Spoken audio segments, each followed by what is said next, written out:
as it relates to wanted cases and being able to track, right? If they're measuring or if they're using maybe the right statuses, if it's marked as wanted or unwanted, this is what you should do.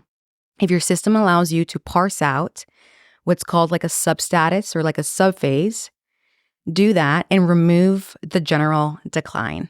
What that means is that your firm, if someone declines something or rejects it, it has to specify that it was rejected for gap of treatment, rejected for minor injuries, but just the general decline that doesn't explain why it was rejected should be completely removed.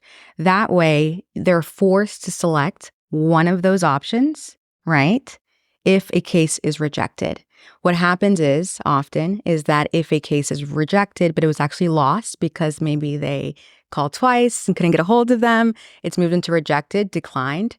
When you eliminate that and then you're auditing, let's look at the rejected minor injuries specifically, and you're realizing that the case facts actually include injuries, but maybe we didn't pursue them as often as we should have, and we lost it.